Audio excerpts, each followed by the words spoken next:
Updates muna tayo sa magkasintahang sina Janine Gutierrez at Paulo Avellino. Si Janine ay naging busy sa kanyang workout routine after nga nang naging shows niya sa Amerika. Rumampa rin ang dalaga sa pinakabago niyang iniendorso ang Gucci. Nakitang-kita ang pagiging elegante ng actress at bagay na bagay sa kanya. Very good. 13.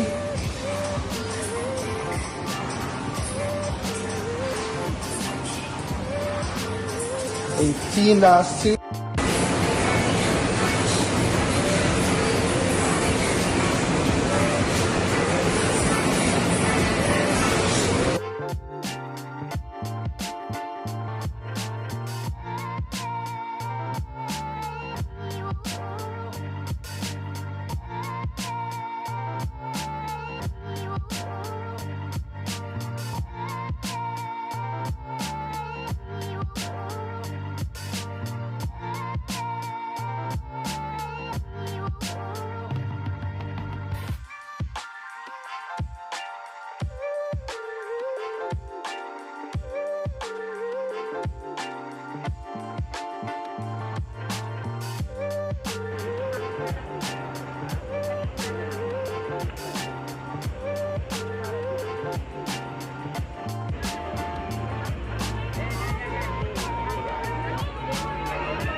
Kilala niyo ba ang Pamilya Fiero? Alam nyo ba ang mga tinatago nilang lihim?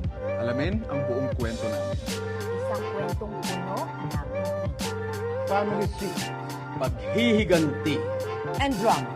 Lots of it. Don't miss out on the ultimate revenge drama. Watch Dirty Linen on Prime Video.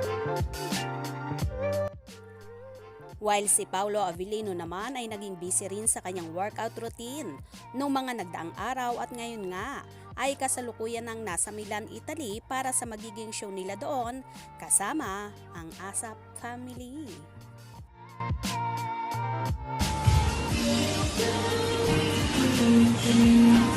One. Two. Control. Okay na. Pero ang ganda nung una.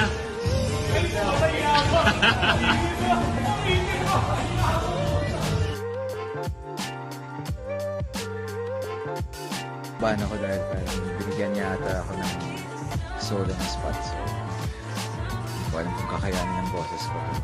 Para sa inyo, dyan sa mga kababayan natin sa Milan. Samantala, hindi nga makakasama si Janine Gutierrez sa naturang show na yon. Kahit pa sabihing part din siya ng ASAP Natin To.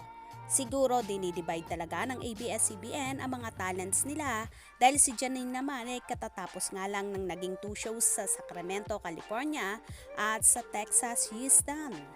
Well, abang-abang na lang tayo sa ABS-CBN Ball na magaganap ngayong darating na September 30, 2023. At sana mamataan namang magkasama sina Janine at Paulo sa naturang glamorosong event na yon ng kapamilya. Kaya naman, tumutok at wag na wag pahuhuli sa mga maiinit na kaganapan, especially sa Paunin updates. Mga ka-scoop, anong inyong magiging reaction sa bidyong ito? Comment below.